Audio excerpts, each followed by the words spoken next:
అందరికీ నమస్తే అండి. నేను మీ Ashok Kumar. Welcome to our channel. Tesla ప్రపంచ దిగ్గజ కంపెనీలో టాప్ 3లో ఉంటుందనడంలో ఎటువంటి అతిశయోక్తి లేదు.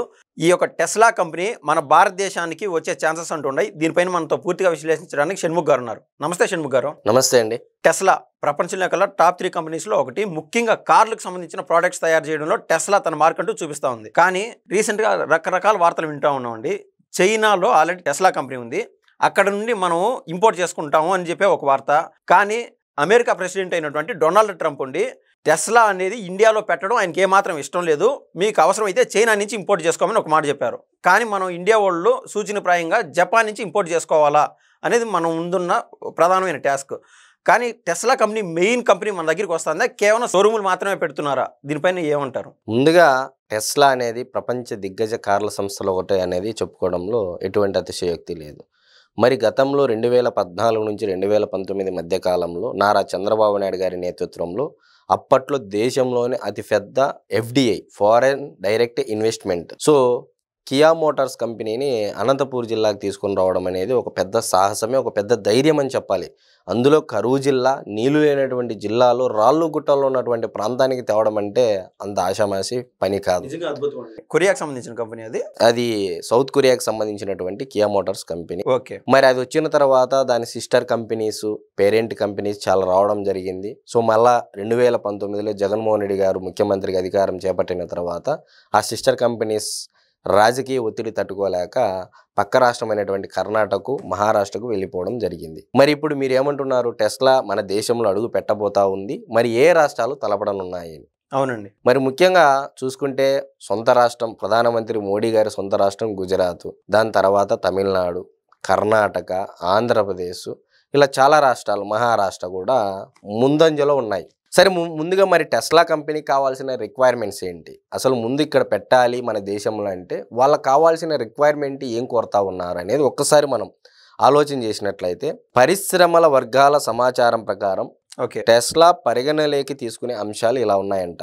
పోర్టు సదుపాయం తప్పనిసరి. తొలి దశలో కార్లను ఐరోపా లేదా చైనా నుంచి దిగుమతి చేసుకునేందుకు, ఆ తర్వాత విడి భాగాలను దిగుమతి చేసుకుని ఇక్కడ అసెంబుల్ చేయాలి. బ్యాటరీ, మోటార్ విడిభాగాలు, బాడీ ప్యానెళ్లు తయారు చేసే యూనిట్ల స్థాపనకు అనువైన పరిస్థితులు, వసతులు ఉండాలి. నైపుణ్యం గల మానవ వనరుల లభ్యత అంటే స్కిల్ యూట్, స్థలము, పన్ను రాయితీలు, ప్రోత్సాహకాలు ఇచ్చేందుకు అవసరమైన సదుపాయాలు కల్పించేందుకు రాష్ట్ర ప్రభుత్వం సిద్ధంగా ఉండాలి. దేశవ్యాప్తంగా వాహనాల పంపిణీకి అవసరమైన లాజిస్టిక్స్ సదుపాయాలు. అంటే లాజిస్టిక్ సదుపాయం అంటే ఎట్లుంటుంది? గూడ్స్, ఇప్పుడు కియా మోటార్స్ ఉంది అనంతపూర్లో, మరి ఆ కియా మోటార్స్ ఇక్కడ అసెంబుల్ తయారు చేసేసి రైళ్ల ద్వారా కనెక్టివిటీ పోర్టుకు, చెన్నై పోర్టుకు, ఇది లాజిస్టిక్స్ తీసుకుపోయే సదుపాయం. ఓకే. మరి ఇవన్నీ మన రాష్ట్రంలో ఉన్నాయా అంటే ఎస్, ఖచ్చితంగా 100కి 99.9% ఖచ్చితంగా ఉన్నాయని చెప్పచ్చు. ముఖ్యంగా మన ఆంధ్రప్రదేశ్ రాష్ట్రానికి సంబంధించి టెస్లా ఇప్పుడు విద్యుత్ కార్లు కూడా తయారు చేస్తూ ఉన్నారు. మరి మన రాష్ట్రంలో ఎండ తీవ్రత అంటే సోలారు ఒకవైపు 8 నుంచి 9 గిగావాట్లను తయారు చేయాలి సోలార్ వేదికగానని చెప్పేసి కేంద్ర ప్రభుత్వం ప్రతిపాదనల మేరకు అటు కర్నూలులోని, ఇటు అనంతపూర్లో విపరీతంగా సోలార్ ప్యానెళ్ళు పెట్టేసి సోలార్ ప్రాజెక్టులు రన్ చేస్తూ ఉన్నారు రాబోయే రోజుల్లో. ఓకే. మరి నేను ఇందాక చెప్పినటువంటి 5 అంశాలు ఏవైతే ఉన్నాయో మన రాష్ట్రంలో ఖచ్చితంగా ఉన్నాయి. దానికి తోడు అతి ముఖ్యంగా ఏది ఉంది మన రాష్ట్రంలో అంటే పటిష్టమైనటువంటి నాయకత్వము, పట్టుదల. ఎట్టి పరిస్థితుల్లో ఆ కంపెనీని మన రాష్ట్రానికి తీసుకురావాలి అని ఒక పట్టుదల మన రాష్ట్ర నాయకత్వానికి ఉంది అని చెప్పేసి ఇది ఒక బలమైన అంటే ఎబిలిటీ, మన రాష్ట్రానికి తీసుకురావాలని ఒక బలమైన సంకల్పము, పట్టుదల చంద్రబాబు నాయుడు గారికి, ఇటు లోకేష్ గారికి ఉంది కాబట్టి అదొకటి మనం ఎక్స్ట్రాగా చెప్పుకోవచ్చు. మరి నిజంగా మరి మిగతా రాష్ట్రాల్లో లేవా, ఎందుకు లేవు, అది మరి వాటిలో ఆ రాష్ట్రాల్లో ఉండేటువంటి మైనస్ ఏందనేది ఒకసారి మనం చూసుకున్నట్లయితే, మరి గుజరాత్ రాష్ట్రం ప్రధాని గారి మోడీ చొరవతో గుజరాత్ 4-5 ఏళ్లలో టాటా మోటార్స్, సుజుకి మోటార్స్ వంటి అగ్రగేణి సంస్థలను ఆకర్షించింది. రాయితీలు, ప్రోత్సాహకాలతో ఆకట్టుకుంటోంది. ముంద్రా పోర్టు ఉంది. విద్యుత్ సరఫరా వ్యవస్థ మెరుగుపడిన, మానవ వనరుల కొరత స్పష్టంగా కనపడతా ఉంది. అంటే స్కిల్డ్ యూత్ అక్కడ లేరు. Point number 1 Gujarat. అంటే మిగిలినది నదీ తీరం కానీ అంతా ఎవ్రీథింగ్ ఈజ్ ఓకే. మన రాష్ట్రానికి ఉన్నట్లు ఆ రాష్ట్రానికి ఉన్నాయి. ప్లస్ ఆ రాష్ట్రానికి వచ్చినటువంటి మేజర్ అడ్వాంటేజ్ ఏంటంటే ప్రధానమంత్రి గారు మోడీ గారు సొంత రాష్ట్రం కావడం. మరి కర్ణాటక, మహారాష్ట్ర, తమిళనాడుకు తగ్గకుండా కర్ణాటకలోనూ కూడా సానుకూల పరిస్థితులు ఉన్నాయి. సిలికాన్ వ్యాలీ వంటి బెంగళూరు పెద్ద ఆకర్షణీయ అంశం. సిలికాన్ వ్యాలీ అక్కడే ఉంది. టెస్లా అంటే టెక్నాలజీ దిగ్గజం కూడా. టయోటా, వోల్వో వంటి సంస్థలు ఎన్నో ఏళ్ళుగా ఈ రాష్ట్రంలో కార్యకలాపాలు సాగిస్తున్నాయి. కాకపోతే మంగళూరు పోర్టు అత్యంత అనువైదని కాదనే అభిప్రాయం ఉంది. సో ఇక్కడ ఒక పాయింట్, నెగిటివ్ పాయింట్ ఇక్కడ ఒకటి ఉంది, గుజరాత్కు ఒకటి ఉంది. మీరు చెప్పిన అన్ని రాష్ట్రాల్లో కూడా నదీ తీరాలు ఉండేదే ప్రిఫర్ చేస్తున్నారు. తమిళనాడు భారతదేశపు డెట్రాయిట్గా చెన్నైకి పేరుంది. Ashok Leyland, Ford, Renault, Nissan, Hyundai almost all top companies అన్ని తమిళనాడులోనే ఉన్నాయి. తదితర కంపెనీల యూనిట్లు చెన్నై సమీపంలో ఉన్నాయి. ఆటోమొబైల్ అదేవిధంగా సప్లయర్స్ నెట్వర్క్ పెద్దది. మానవ వనరుల కొరత కూడా లేదు ఈ రాష్ట్రానికి. చాలా స్కిల్డ్ యూత్ ఉంది తమిళనాడులో. చెన్నై, ఎన్నోర్ పోర్టుల ద్వారా దిగుమతులు చేసుకోవచ్చు. రాష్ట్ర ప్రభుత్వం పరిశ్రమలకు సానుకూలంగా ఉంటుంది. సో మన కాంపిటీట్ అయినటువంటి రాష్ట్రం తమిళనాడు ఇప్పుడు అనుకోవచ్చు. ఒకటి గుజరాత్, రెండు తమిళనాడు. ఇంకా నెక్స్ట్ మహారాష్ట్ర చూసుకుందాం. పారిశ్రామికరణ అధికం ఆ రాష్ట్రంలో. మహారాష్ట్రలో పూణేను అటు సైడు చాలా పారిశ్రామికరణ అనేది అభివృద్ధి చెందినది అందరికీ తెలుసు. మరి వాహన పరిశ్రమకు కేంద్ర స్థానం.